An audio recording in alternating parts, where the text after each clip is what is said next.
Hello, and thank you for joining us in our second year of the NeoCon Talks series.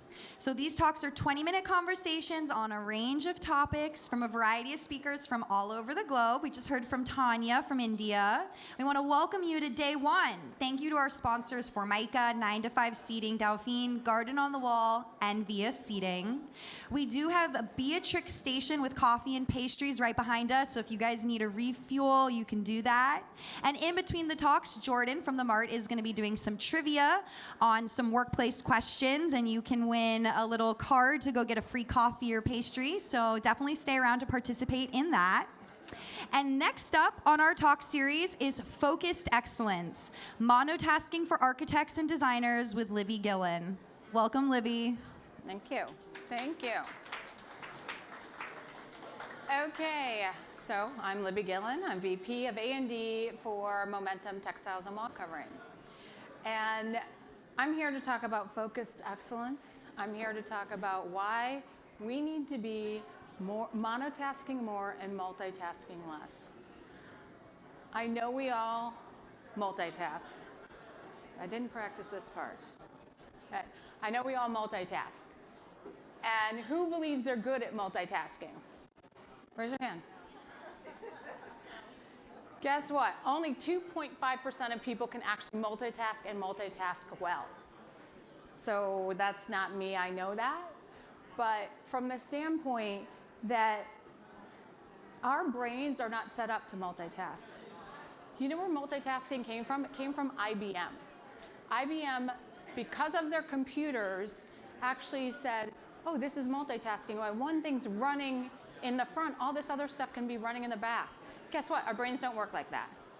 We have a frontal cortex, left and right. They need to work together to actually get our best input out.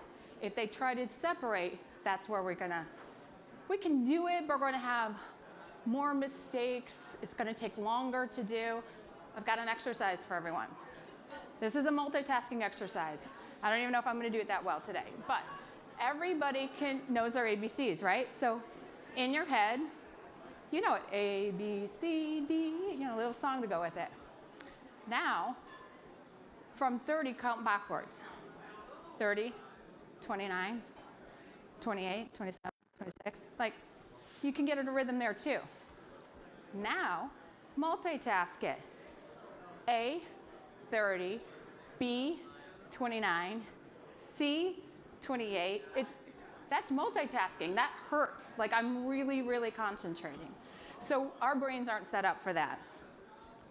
Now, I'm not saying we're not going to multitask, because we're going to multitask, but why we're talking about monotasking today is because we're so busy. We get so distracted with emails, the ping of my phone, the kids, what's on TV, whatever. Sometimes we just need to stop, take a breath, and monotask. Here are some of the benefits. It's better for your well-being. You're going to slow down. You're going to retain information better if you're monotasking, doing one thing at a time.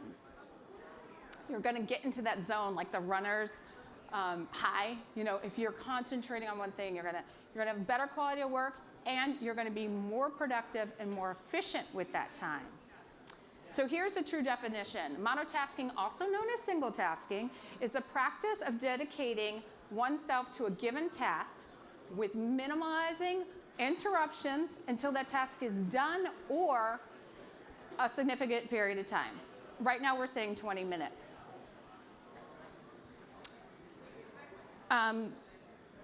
This is how I learned about monotasking.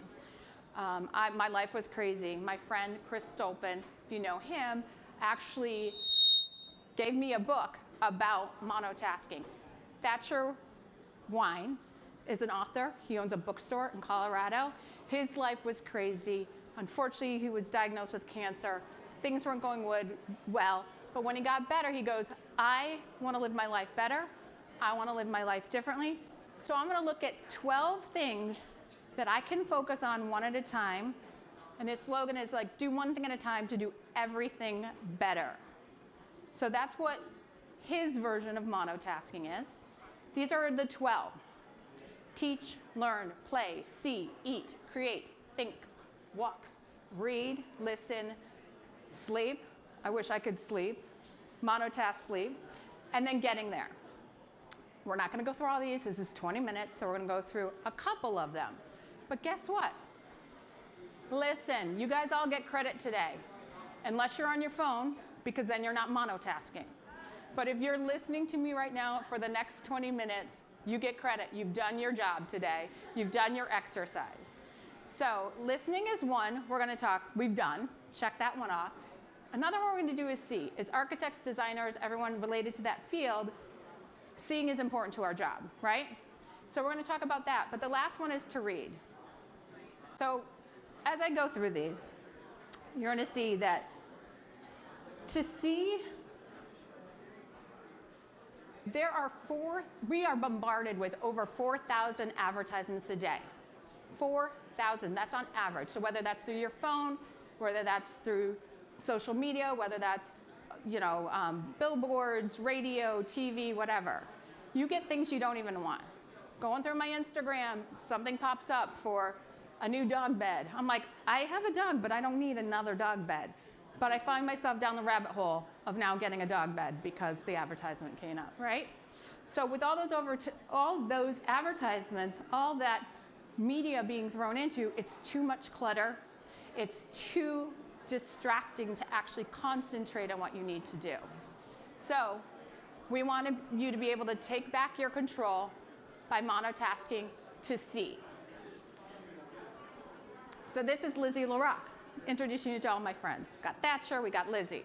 Lizzie is a psychologist coach, she's an author, and she does something called photo walks.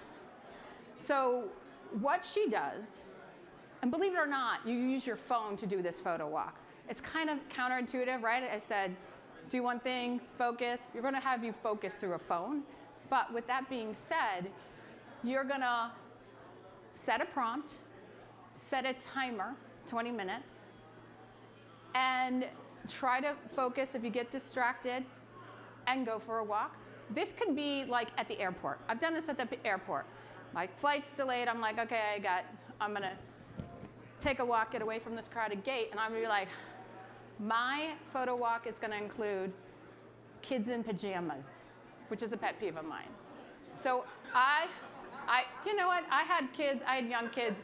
Get them dressed before you go on the airplane. But anyway, whatever it might be, you focus on that and you see what you can find. It could be shapes. It could be a detail that you're now seeing over and over in the airport, which might then contribute to your next design, your next big idea.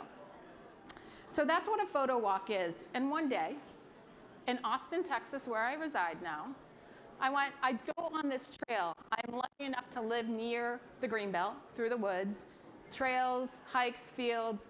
And so I do that, not often, but a bit with my dog, my husband, my kids. And one day I decided to I said 20 minutes, and do a photo walk. It turned into a lot longer because I kept stopping and be like, oh my God, look at this. But by stopping and looking, I set my prompt to be things that weren't green, like things within the green. But by stopping and looking, I would have missed things like this. Like actually taking a moment, that's my dog winning, taking a moment to really see. So as I was looking at things of color, my dog was also looking at things of color. And I really got into the detail. I saw just not yellow flowers, but all the different variety of yellow flowers within that field. And then I saw different sizes of pistons. And then I saw bugs underneath that petal. And then so as I continue to walk, and you look everywhere when you're doing this walk. You're looking at it from this angle, and then maybe you go bug's eye version. You look up, because there's a lot in the trees that I was missing. A lot of color within the green. Then I came up with this, a great little collage. I don't know what I'm going to do with it, but it's inspirational now. Maybe I will do a color scheme with that. Maybe I will reference some of these organic shapes in whatever I might be designing next.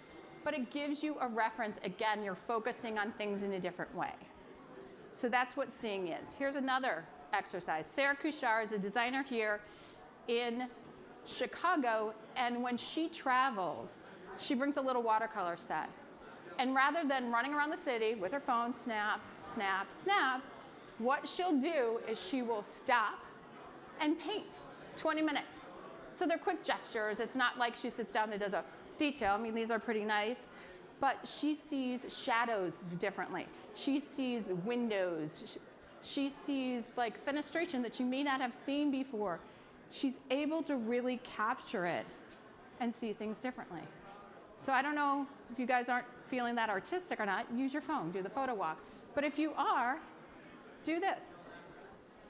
Now, I got an assignment for you. It's for tomorrow, not today, because you're doing your 20 minutes now, so you're good. In this hectic day of NeoCon, or week of NeoCon, 3 days, 2.5 days, whatever, when you get outside the mart, that's your prompt, outside the mart, do a photo walk. On your walk back to your hotel, on your way to happy hour. Maybe you do it while you're in the happy hour waiting for your friends to show up. Think about, you give yourself your own prompt. I'm just saying it's got to be outside the mart. And we're going to actually give you, we've got sketchbooks. So if you're a sketcher, you can do it this way.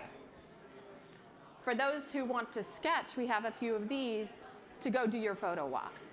So you can think about being outside and seeing boats, transportation, sketch those really quick, 20 minutes, set the timer. Or I'm going back to windows again, I got a theme. When you look at these buildings, there's so many buildings, you're seeing the overall building, maybe just look at the different windows or the different doors within these buildings. You could do this at Fulton Market, you could do this in Grant Park, you could do this on Michigan Avenue. Try to take some time and sketch. I got another one for you to read. And if you think about reading, it's essential that we all know how to read, right? But again, with all those distractions of social media, our phones, whatnot, I read a lot less. I'll listen to books. Reading is not my forte, but I'm going to try to do better, especially this summer. I've got a goal. So take 20 minutes a day to read. You could read anything. Try not to make it digital. It could be a magazine. It could be Us Weekly. It doesn't have to be, full of content, but something that you're going to enjoy. Don't make it a self-help book that's going to make you a little crazy. And read. Cheryl Durst. If you know Cheryl Durst, who is an avid reader, she's the CEO and president of IIDA, she reads. She loves to read. And this is a quote from her. Reading not only informs, it inspires. A book is a gateway, a passport, an all-access express pass to knowledge, adventure, insight, freedom, love, laughter, and joy. Reading is a pleasure and a privilege and a necessity to life. So, again, if you can take that 20 minutes, even if your brain wanders or even if you fall asleep after page 2, try to come back and continue reading. And the more you practice, the better you do. Do it on the subway. Do it at night. Do it first thing in the morning if you've got time. So basically, what I'm talking about is try to tackle some of these activities. We've got the book. This is for show and tell. I don't have these books. But this is the book by Thatcher Wine, not wines, because plural, there is truly a Thatcher Wines. But he wrote this book. It's available on Amazon. It's a pretty good book. Guess what? I read the chapters I want to. The getting there is not gonna be my forte. But with multitasking versus monotasking, we're still gonna multitask. I'm not saying take that away, but when you really need to concentrate, you've got 3 emails that you have to do. Put your phone away, put your earphones on so nobody bothers you, and try to focus on that task at hand so you can get through that. You'll get those emails out without, mistakes faster. You'll be more productive. Just try it. So let me just look at my notes, make sure I haven't forgotten anything. Yeah, if you do some monotasking, we hope this will make you more productive. That's the goal, right? Yeah. So I'm going to thank you for your attention. You get your 20-minute credit. You get a sketchbook if you want one. And We also have an hour-long CEU where we do go through more of these exercises. We don't go through the exercises, but we go through more monotasking. So if you're interested in that, contact your local Momentum rep. It's a CEU credit, 1 credit. Health, safety, and wellness is actually pretty good. It's pretty fun, pretty engaging. And I appreciate your time. Any questions or comments? We're good. Thank you, everyone. Thank you, Libby. So if you guys would like to ask Libby any more questions on monotasking, feel free. If you are interested in the CEU, you can get some more information. And if you are ready for the challenge of doing your activity, then you can come to Libby and get your sketch pad in the back. Thank you. Thank you. Appreciate you. Yes. Also, we're going to have the recording of this conversation with Libby online, so you guys can check that out. If you're not already subscribed, you can go to workdesign.com and get a free subscription. It'll let you know when the NeoCon Talks conversations come out, so you can continue the conversation with Libby.